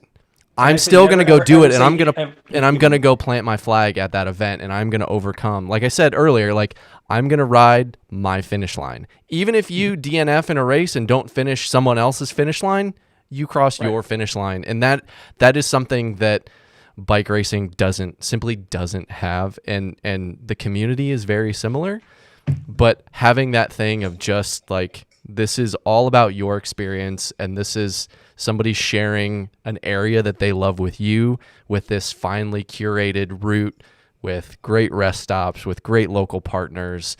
Like that is, thinking about your event, thinking about Black Fork, thinking about Red Kite Ronda, or the Gordon's Appalachian Experience, and events like that are somebody sharing their local world with with other bike people and bringing them into, this is my world, and this is what I love, and I want to share it with you because you are my community. Like, girl, if we can just like, how do you put that in a bottle and share that with the new folks that have come into cycling, and help them get healthier and help them get all of those things and try and get to that 10%? Because I'd like to be higher, but I think 10% would completely change the landscape in the United States. So, man, I think this is probably a good time for everyone still watching in the chat. There's already been some questions that have funneled in, both serious and otherwise, that we're going to ask both of them. But man, like, thank you. This was great. Like, thank you. This was so much fun. So thank you for this part of it. But as you know, long time Pebble, there's one more coming.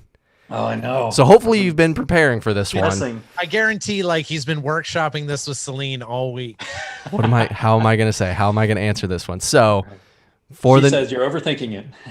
That's probably what I say too. So for the Pebbles out there, for all of them on the live stream, for all of them listening to the podcast, what would you like them to take home from today's conversation? So much. And I tried to think of a new one as I was on the bike ride right before this to clear my mind, but I come back to this. I'm going to quote the modern day philosopher, Ted Lasso, who was quoting Walt Whitman. So probably more of a literary reference than I actually know about. Be curious. Don't be judgmental.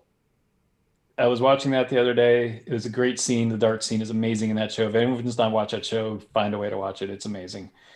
It's as good as everyone's saying. But that line right there meant a whole lot to me. I'm doing a lot of diversity, equity, inclusion work for Lehigh, but also I want to make unpaved, or whatever unpaved becomes. Maybe there's unpaves in other places and things like that. How can that be better than 94% white, which is what our customer service survey said. So as I'm doing that stuff, that line really struck out in this day and age. As we record this, the inauguration is tomorrow, and the Capitol riots happened a couple of weeks ago. And I think there's just so much judgmental going on. That line means, so if you're curious about other people, if you're curious about other places, if you're curious about things, and don't judge someone because they ride aero bars or are roadies or triathletes or mountain bikers or those things, but you're curious about what their day went, how their ride went. If you are not judgmental on someone only doing the 30, which is bullshit, because that's a great ride. Our 54-mile course is one of the best rides I've ever done. It's perfect. Why would anyone ride more? Because that's a perfect day. be curious about their day, see how it went, see how much fun they're having. Like, let's just continue to ask people how their day went and listen. So, I think that's useful because it is so easy for all of us to prejudge what we need to hear back from someone instead of yep. actually asking the question, hearing what they say, and then learning from that space. Whatever it is, whether it's bikes or life or any of that, I love that as a space for us because I think it's something you've done. You've listened to yourself, you've listened to other people, and you've listened to the experiences that you've gotten from this space to really figure out what works for Dave. You've tried a lot of different things and figured out what works, but you're in a space where you're creating something that is uniquely yourself and giving people the opportunity to listen to you and the community that you've built and say, here's a thing we want to share with you. And I love that that's where that you're giving the same advice through providing the thing that you're doing. And I love that about this kind of dichotomy of how that works. So we're going to hit the AMA in a couple moments, but I want to definitely say a huge thanks to all the Pebbles who've joined us tonight. All of you old, new, whomever, we cannot do this without your support. So make sure to hit the tip jar on the stream or head on over to thegravelot.com and become a donor through our new Patreon. Send us questions. As John said at the beginning, we may or may not answer them. I really want to be on the positive side of we want to answer all of the questions. So just don't put us in a situation where we have to not answer your question. Okay. How about that? That's fair. Without a doubt. Just don't put us in a position where I can't answer because of legal ground. Right. Don't make me study the statute of limitations, right, and then ask your question. Yeah, don't put me to bind. So, in addition to your guys' generous support that keeps these lights, I had a lot of you comment on really digging the romantic lighting behind me. So it's nice. The folks that keep those proverbial lights on here at TGL HQ, we encourage you guys to hit up our sponsors. Show them some love so they can keep supporting the show, and you can say, hey, look, I found you guys because of TGL. Absolutely. The wardrobe for this week's episode of The Gravelot is being brought to you by Emmaus alumni. Yep. Adam McNeil at Be Free Ride Bike Apparel. We are now into our third year working with Adam and the team at BFRB. If you do not know about BFRB, you need to ride their gear. We are continually blown away by the quality, the attention to detail, and all of the turnaround time on custom. And they've got a whole bunch of stuff coming out this spring that is going to be available on the website. Yep. Head on over to bfrb.cycling.com and take a look at how they can help you and your entire team get outfitted for 2020. Dave's running to the bathroom while we do ad read. We'll continue rolling on. That is very, very pro. This week's episode of TGL is also being powered by the caffeine from our friend Dan and all of the folks at Grimpour Brothers Coffee.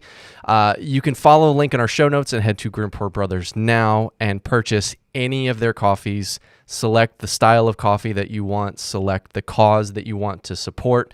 Just support somebody that is giving portions of every single pound of coffee that he sells back to things that he believes in. It is such a great cause, and Dan has been a supporter of TGL since the end of episode, or since like season 1, probably since before we even knew about Dan. So that is overwhelming for us. Pebble. And if you guys sign up for the coffee subscription service, you will earn a free bag of coffee right now.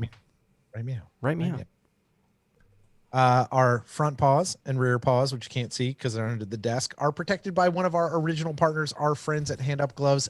Head on over to Hand Up Gloves. They provide amazing gloves and apparel for bikes, snow sports, golf. I was out in the cold weather last weekend playing chip and putt with my soon-to-be in-laws, and I was wearing Hand Up Gloves on left and right because it was cold. It was like 35 degrees.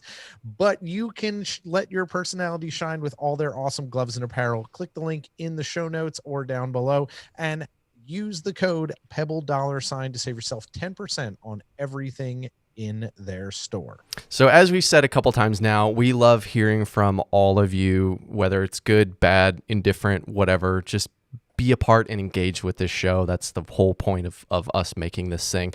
So be sure to visit and subscribe to all of the social media feeds and go to thegravelot.com to stay in touch and up to date.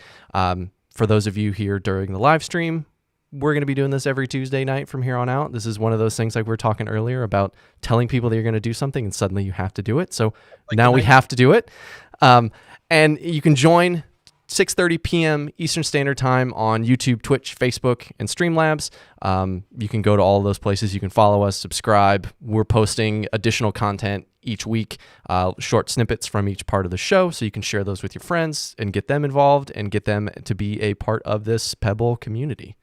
Absolutely. Our new intro and outro music is from Wadaboy, so many thanks to him for all the jams. Check him out on all the major platforms and click the link in the show notes to check out all of his good tunage. So it is AMA time. John, go to the questions and Put on formal wear. let's see if we can stump Dave. All right. The first one might actually stump him. Oh, he's putting on bacon. He's putting on his bacon. He's putting on a jacket bacon jacket. to make sure. It's important. Bacon is appropriate attire. I like the wide lapels on the bacon though. It's a nice touch. Yeah. The style fits the pattern, I think. Like you think bacon, you think wide lapel. I don't know why I think wide lapels, but Well, you get more bacon. there you go. John, more, what do we got? more bacon real estate. So this one might be a question for both of you because I have no idea. Is what tire pressure did the kamikaze riders use? Ooh, I don't know. Probably 45, right? It would seem like it would be on the higher end. All right, so 60, there's no stands then. Yeah, we're talking, and no tubeless. Yeah, we're talking tubes because we're late 90s. Or solid. Yeah, or solid, or like I could even see making handmade tubulars for something like that for the whole purpose of not flatting going down the hill. No, but if you flat a tubular, it's over. It's 70 miles an hour. If you flat anything at 70 miles an hour, it's over. Correct. No, so I like solid. Solid's good. I back it. Yeah. Do you think solid? I think they'd have to go up to 60 pounds, 60, 65. I think you flat on that. I mean, I guess the whole premise of all of it is insane. So, like, debating tire pressure at some point is like you're already debating tire pressure is always you're already wrong, committed to insanity. So why not just double down and you'll say 62 pounds? Done. Oh, 4-bar. Nice. Make it. Yeah, that's perfect. That's no perfect. one knows what a bar is. It's fine. No one knows what a bar is. It's just like a good momentary slight diversion. When I worked in automotive, there was this group that made clutches for our cars, and on the race car, we would like every once in a while you'd forget what the torque spec for the flywheel to the actual crank. And so one time apparently, and we've never forgotten it since, we called this company, and they are out of the Midwest, a very specific town that has Touchdown Jesus in it. And we said, hey, what's the torque spec of the bolts to the flywheel? And they said 35. And we said, Newton meters or foot pounds? And they said, what's a Newton meter? So no one knows what a bar is. We're good. It's just in Newton meters. 4-bar. What's a Newton meter? Sticking with it. That's a Newton meter. Okay. When in Belgium are the potatoes better than Pennsylvania's? Never. Asking for Tina is the statement behind that. In that case, it would be 4 a.m. A couple comments. Your space is Lone Wolf, all caps. Yeah. And it's time to bring back Belinky CX. No. Next. What is Belinky CX? Now you got to tell me. What was that? That's Junkyard Cross. Yeah. Belinky Junkyard Cross. Yeah. Okay. For Steve Belinky's bike shop. Oh, this is a good one. How do you hand up bacon? Is there a proper way? I've seen it done the baby bird way, and that's high degree of difficulty. I've Baby bird way on a fishing pole.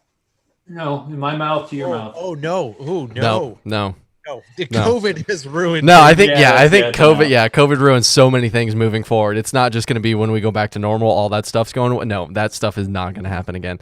I've gotten bacon from a fishing line before, Nice. Yeah. dangling Yeah, over. dangling from there. Yeah. Yep.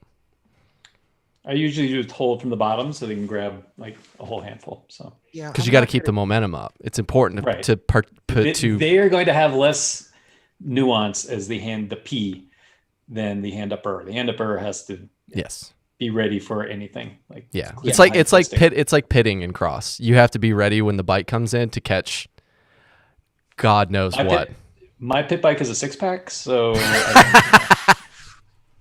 And If the you whole- have to go to the pit, then that's the right. we did one time have a crossroads. Adam was at that one, and mine was a cruiser bike with a 6-pack in the basket. And yeah, we put an El fully Camino out as the barrier. It was USAC doesn't like me anymore. Anyway, That's all right. USAC doesn't like many people. us either. I don't like many people. They're running out of friends. like cyclists. Yeah. Jay wants to know, seriously wondering what gravel tire works best for wet Portland asphalt. That feels like a PSI question. Yeah, that was too solid. Why does it rain in Portland all the time? And why didn't that cop stop us from going to the next bar? That's what I want to know. Jay. These are all insider Jay has questions. secret They are very Yeah, insider Jay- questions. Jay has the photo. Yeah. We got pulled over for the first group running the stoplight. And so he grabbed us who had not gotten to the stoplight yet and Oh no! yelled at us. It's like, what are they doing? I'm like, I don't know, being assholes. I don't know. What does? We don't know them.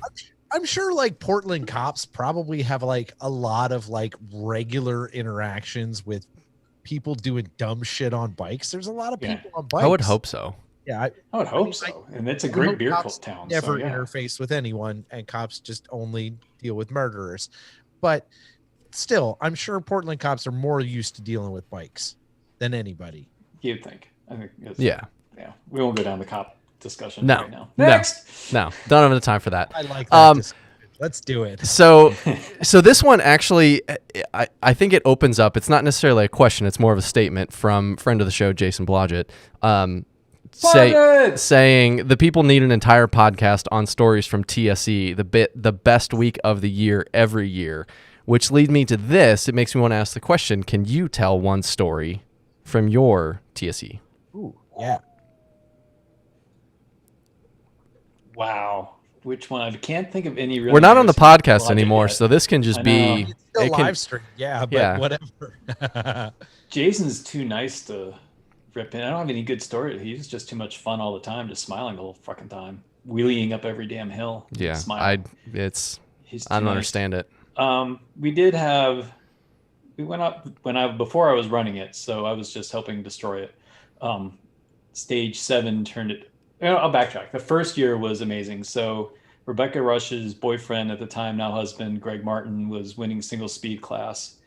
And the last day, stage 7, I'm having coffee in the morning, trying to come up the gumption to do one more day. And he walks out and he's like, what happened to all the beer? I looked up like, we drank it. It's like, where do we get more beer around here? Like, it's like 45 minutes down the road. What time's the stage start? Hour and a half. All right. And off he goes. Eastbound and down, loaded up Yep. and trucking. Gotta make Comes sure. back with like, I don't know, 12 cases of beer or something.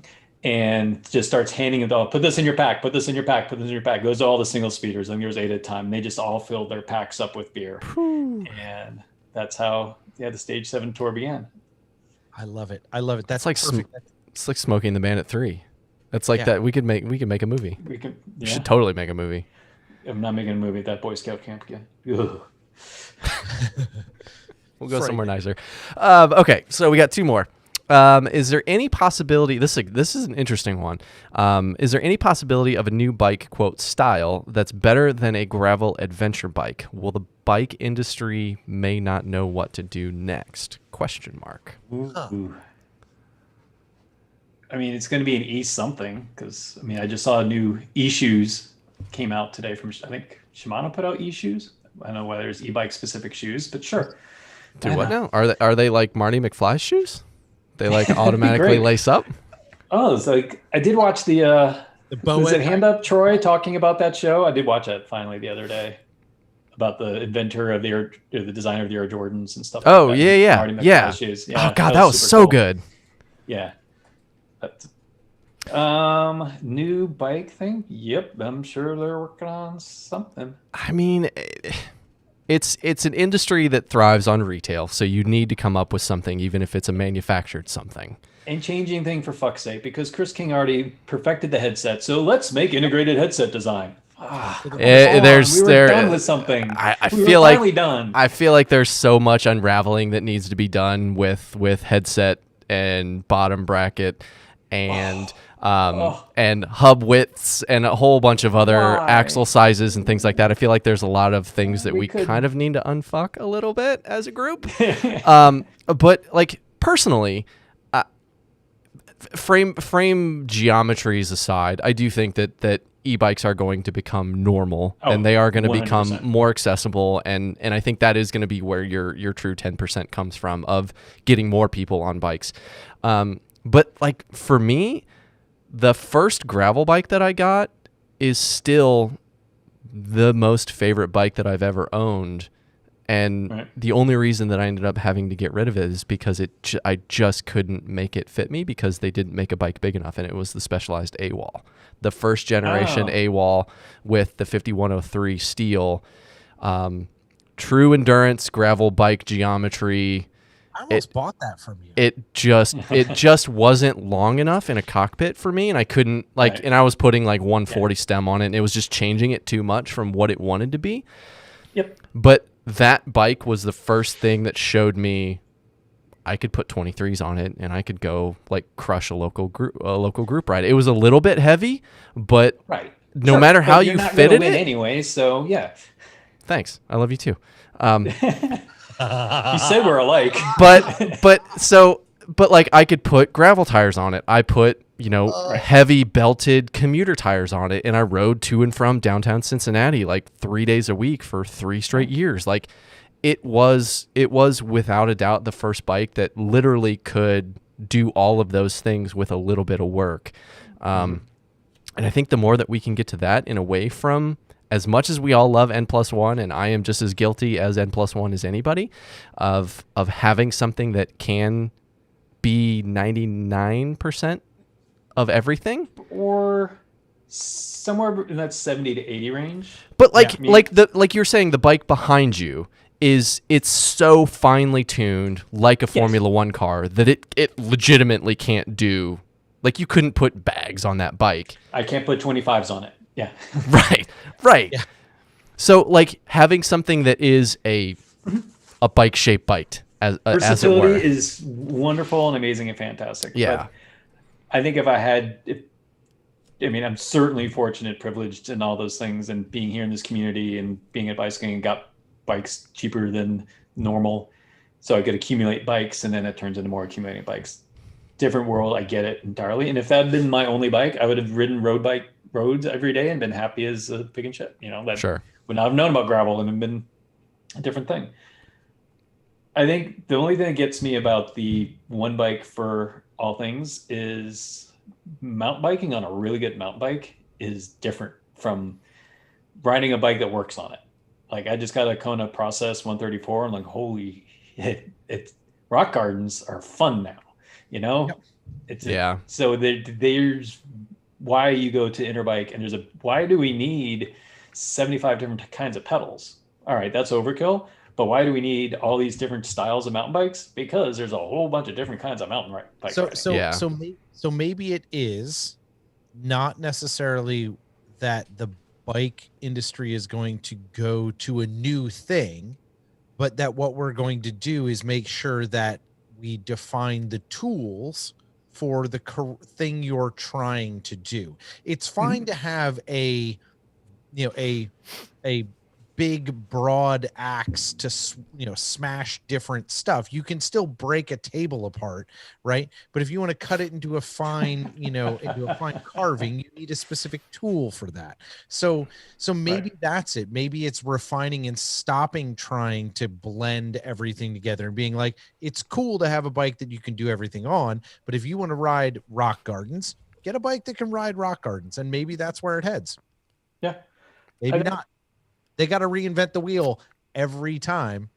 Right. And they're going to, and stop trying to chase it. Stop thinking that, okay, now I need that. Now I need that. Because yeah, I mean, that bike did suck for gravel riding, but I still did it. I still done Monkey Night Fight and rode it up a single track in New Hampshire on a raffle ride. Like it still did it. Sucked, but it did it. Right. So, but that was 2% of the ride, and the rest of the ride was awesome. So adjust as necessary. Ride your bike and adjust as necessary. Yeah. And like we're saying, like it's retail. They have to come up with reasons for people to buy new stuff. But like you're saying, like stop chasing the hamster wheel and stop making everything be a revolution. Like that's the thing that really kind of grates on me is every new thing that comes out is revolutionizing the industry. And it's like, that's still 2 triangles and 2 circles. I mean, yeah, I'm in marketing, and higher ed is higher ed. Hey, look, it's new engineering. Well, no, there's some new engineering. But still the same. It's still the same gravity. Engineering. Yeah, yes, exactly. Yeah. Okay. Last one. And good, I'm out of beer. Since you've done DK 200 and other awesome gravel races, would you ever consider trying Pittsburgh to DC in 24 hours along the Gap and C&O trails? Oh God, no. Nope. I don't like flat riding. I think it's like one hill on that whole thing. You gotta have something to break it up. Yeah, we have one near us that's a multi-use trail, and it's an old railroad bed, and it is great to just go log miles and be off the road and away from cars, but it definitely, because we live in an area that's kind of glacially formed, we have little kind of choppy pitches and nothing longer than like a mile and a half in terms of climbs, but we've got some stuff that's like 22%. Like, ding. Yeah, we've got come out here for bike ride, dude, fit right in. So like if you get on the bike trail, it's fine. It's fine. You can go all the way to Cleveland from Cincinnati on the bike trail. Right. But it's also, you don't get any of the kind of experience of riding mountains and riding next to streams and experiencing some of the nature things. Because you are always pedaling. Yeah. I mean, I certainly won't complain about just something where I can just keep trucking. Back to our John, Smoking the Bandit 3 references. I'm definitely the semi truck. Yeah. Nice. I'm Snowman in that movie. But I can agree with that. Like, I know that trail can be flat, and that seems like I would fall asleep and probably wreck myself into the bushes or something. Especially when you get like, if it is 24 hours, once you get into that point, like every time that I've talked to friends or folks that have done those 24-hour races, they're always like, yeah, I totally hallucinated for 6 straight hours. And it's like, yeah, that doesn't sound awesome to me. 24-hour racing was more fun when it was teams, and you would joke about, I mean, there's a fantastic, Celine and I have a great story. We did Canaan one year. We're on a great team, and it was, 3 a.m. and I had just finished my lap, and we're in this bunkhouse, and someone's out on their lap, and then the guy who's coming out next, he's getting ready. JT, he's hilarious. And I lie down next to Celine, and she wakes up. She's like, "Oh no, it's not my turn. Don't make me go out. I can't do it. Don't make me go out. I can't do it. Don't make me go back out again." It's like, so relax. Like, I just finished. Greg's out. JT's got time to go out. When do I have to go out again? Like, JT, can you do like a 3-hour lap now? What you mean? He goes, what, you mean push it? And those are stories. Like, you get those stories. You'll get those stories hallucinating in a 24-hour race solo. And I've done it. It sucks. Like, do the team thing. No, I think that sounds good. I back that. I feel like if you could figure that out. So they do a running race called Ragnarok. I don't know if you guys have heard of that, but like basically it's a van and everybody runs a leg, and like you run your leg and then you get in the van and the next person runs their leg, and somebody's got to drive the damn van the whole time. That's story making. That's story making. Yes. Right. And I feel like that makes a lot more sense. So if anyone wants to drive a van down the C&O, I guess we can do this. There we go. I do have a dream Pennsylvania Perimeter Ride Against Cancer is an event I've been a part of for, almost 20 years now. I never did the perimeter. They moved on and did other things before we became part of it. So I do want to ride the perimeter of Pennsylvania sometime. It would take 2 weeks. Yeah. And it needs advancement. And I think that'd be the way to do it, with like a group and someone drives a van each one day. And, That would be cool. I like the idea of doing that. That's a cool idea. I don't want to talk about it too much because I feel like we're all going to commit to something. So let's move on. You just did. We have there's a part 2 of that question that Chris asked while we were talking about it. Since we kind of touched on it with the 24-hour races, is where do you draw the line between fun rides or races and stupid? And I think we just touched on it a little bit, but is it black and white, or is it like 1,000 shades of gray? Baron von Fancy Pants, a Hush Money Bikes, his line is like, well, that was a good idea in retrospect. And I love that. If he says that after one of my events, I know I did a good job. So yeah, I do think like making that goal or riding across the Crush the Commonwealth is an event in April where you ride from Pittsburgh to Philly or Philly to Pittsburgh, depending on the year. And all right, that seems hard. I looked at the route. I'm like, that road is stupid. I wouldn't. Why are you using that and that sort of thing? But then once you're in it, then you're in it, and you're gonna get your adventure out of it. So yeah, 24 hours of gap would be fucking hard and brutal, but it's a story. It's a story. You'll end up with a story. Probably make for one hell of a story. Still not doing it. No. It's all about those stories. That's all. You've written enough stories. Yeah, I'm 51 now, so I don't know. There's no way to determine that line until you're well past it. Exactly. I think the stories just get shorter as you get older. You go from trying to write your write your Moby Dick to just like, I'm doing a 2-page short story. The tweeting. I am now just tweeting. All right, done. The problem is, for me, all my stories are about 10 miles long. My entire goal is to get them shorter as I get them. That's true too. A year or two ago, I was like, why am I doing the long version of every event? Like, I can stop doing that now. You don't have to. It's 150. Right? Yeah. They have a 75-mile version. I know. It's so liberating. You're like, I don't have to do that because I can still hang out and have fun and not just be like a walking zombie. When the fast people are, and we start bullshitting. Yeah. Exactly. Yeah. So, well, awesome, Dave. This has been amazing. Hey, thank you for spending time with us tonight. It has been great getting to know you a little better and see your awesome bacon jacket. It is super great to have you here. This has been an honor. I was excited about this when you guys said yeah, and then been nervous about it for the 2 weeks since we kind of got the date on the schedule, and this has been a super blast. This was a good idea in retrospect, that's for sure. Nailed it. So that's all for this week. So be sure to subscribe, follow, and engage because, as you know, decisions and trails are made by those who show up. So if we don't see you on the trails this week, we'll see you next time. Bye, John. Bye, Doug and Dave. Bye, Dave. Guys.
Thank you.